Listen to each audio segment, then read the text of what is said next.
আসসালামু আলাইকুম। বাংলাদেশ বেতার, রাজশাহী। স্থানীয় সংবাদ পড়ছি শিখা খাতুন। রাজশাহী মেট্রোপলিটন পুলিশের উদ্যোগে সাংবাদিকদের সাথে পরিচিতি ও মতবিনিময় সভা অনুষ্ঠিত হয়েছে।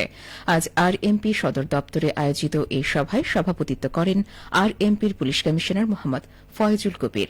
সভায় মহানগরীর বিভিন্ন প্রিন্ট, ইলেকট্রনিক ও অনলাইন মিডিয়ায় কর্মরত সাংবাদিকরা অংশগ্রহণ করেন।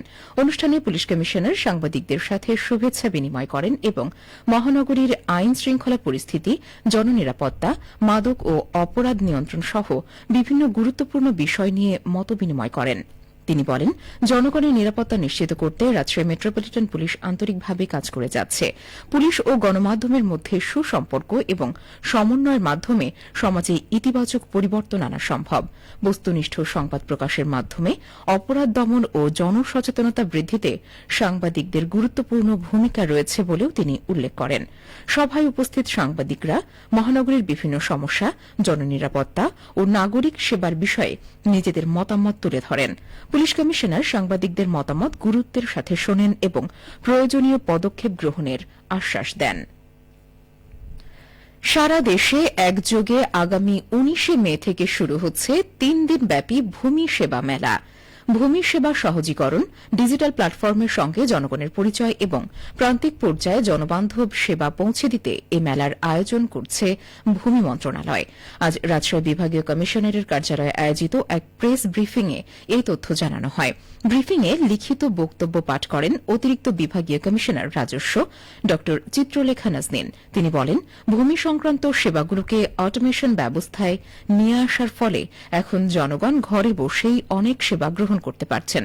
তবে এই নতুন ব্যবস্থাগুলো সম্পর্কে সাধারণ মানুষকে অবহিত করতে এবং ব্যবহার বান্ধব করে তুলতেই এই মেলার আয়োজন।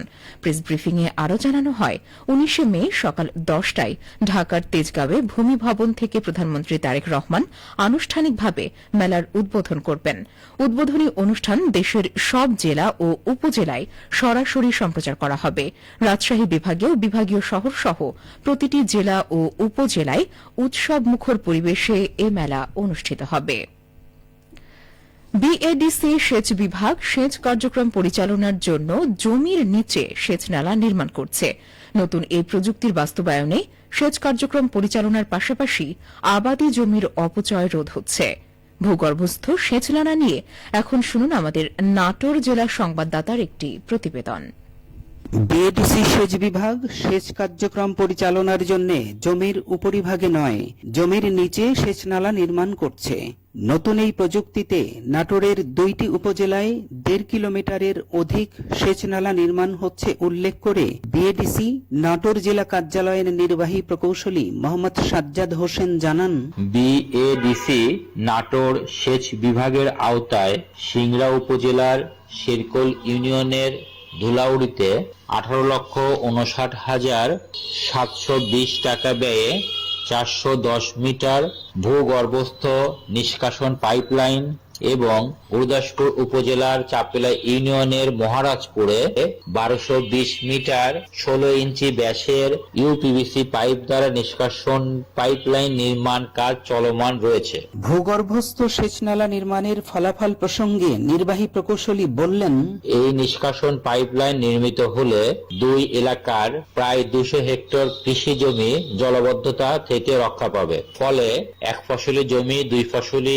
জমিতে রূপান্তরিত হবে, কৃষক আর্থিকভাবে লাভবান হবে এবং প্রতি বছর প্রায় 1000 মেট্রিক টন অতিরিক্ত খাদ্যশস্য উৎপাদিত হবে, যা দেশের খাদ্য নিরাপত্তা নিশ্চিতে ভূমিকা রাখবে। বিএডিসির এই প্রযুক্তি আবাদি জমির সেচ কার্যক্রম পরিচালনা ও জলাবদ্ধতা থেকে রক্ষার পাশাপাশি জমির নিচে সেচ নালা প্রবাহিত হওয়ায় উপরিভাগের প্রায় 2 বিঘা ফসলি জমির অপচয় রোধ হবে। ফারাজি আহমদ রফিক বাবন, নাটোর জেলার সংবাদদাতা, বাংলাদেশ বেতার, রাজশাহী।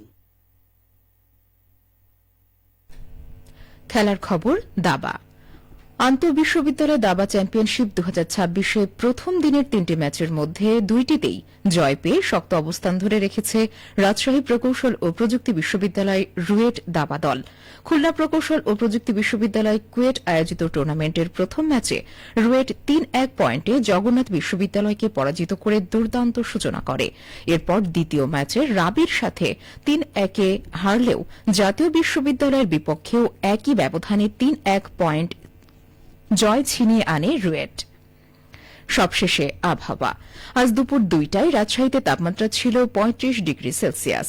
এ সময় বাতাসে আপেক্ষিক আর্দ্রতার পরিমাণ ছিল 64%। রাজশাহী ও পার্শ্ববর্তী এলাকায় আজ সূর্যাস্ত সন্ধে 6:42 সংবাদ শেষ হল। আমাদের পরবর্তী স্থানীয় সংবাদ বিকেল 4:05।